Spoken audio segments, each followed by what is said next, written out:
Assalamualaikum warahmatullahi wabarakatuh. Perkenalkan, nama saya Diah Rahmawati dengan nomor NIM 8603216172 Prodi PGSD dari UPBJJ Malang Salut Ngunur. Video ini saya buat untuk memenuhi tugas ketiga filsafat ilmu dengan judul Filsafat Ilmu dan Isu Kontemporer Pendidikan Nasional dengan topik pilar-pilar pendidikan dan relevansinya di era digital. Yang pertama, ada makna pilar dalam konteks pendidikan sebagai dasar atau tiang penguat sistem pendidikan.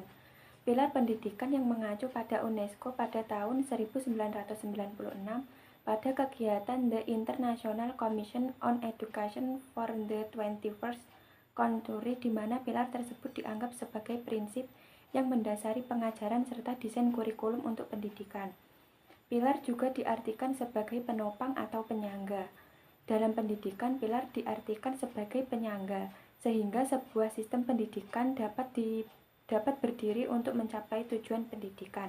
Ada 4 pilar untuk kita belajar dalam upaya untuk menopang pembangunan pendidikan, yaitu yang pertama ada learning to know atau belajar untuk mengetahui, di mana pendidikan tidak hanya memberikan pengetahuan umum tetapi menjadi dasar supaya seseorang terus belajar. Yang kedua ada learning to do atau belajar untuk berbuat dan berkarya, di mana pendidikan tidak hanya berhenti pada teori tetapi menjadi dasar untuk berbuat dan berkarya. Yang ketiga ada learning to live together atau belajar untuk hidup bersama, di mana kita diajarkan untuk hidup bersama tanpa perselisihan dengan orang lain. Yang terakhir atau yang keempat ada learning to be, yaitu belajar untuk menjadi diri sendiri, di mana pilar ini berfungsi untuk mengembangkan kepribadian secara mandiri. Prinsip dasar pendidikan menurut Ki Hajar Dewantara yang meliputi ing ngarsa sung tulodo, ing madya mangun karsa, dan tuturi handayani. Yang pertama ada ing ngarsa sung tulodo, yaitu di depan memberi contoh, di mana seorang guru harus menunjukkan sikap budi pekerti yang baik untuk menjadi contoh dan dapat ditiru oleh siswanya. Yang kedua ada ing madya mangun karsa, jika di tengah memberi dukungan, semangat, dan membangun kemauan, di mana seorang guru harus mampu memberikan semangat kepada siswanya. Yang ketiga tuturi handayani, jika di belakang memberi pendorong, di mana seorang guru harus mendorong siswanya supaya bisa tekun dalam belajar tanpa menghakimi analisis dan relevansi dan tantangan menerapkan prinsip tersebut dalam era digital. Relevansinya yaitu yang pertama, pada era digital, media merupakan platform yang mempermudah untuk penyampaian pesan. Yang kedua, pada era digital, materi harus sesuai dengan karakteristik digital bagi yang menyukai konten visual dan interaktif. Yang ketiga, pada pembelajaran daring, misalnya Zoom dan lain-lain, materi disampaikan dengan cara visual tetapi tetap berdasarkan nilai bangsa. Tantangannya yaitu yang pertama, dalam literasi digital, guru dituntut untuk menguasai literasi digital.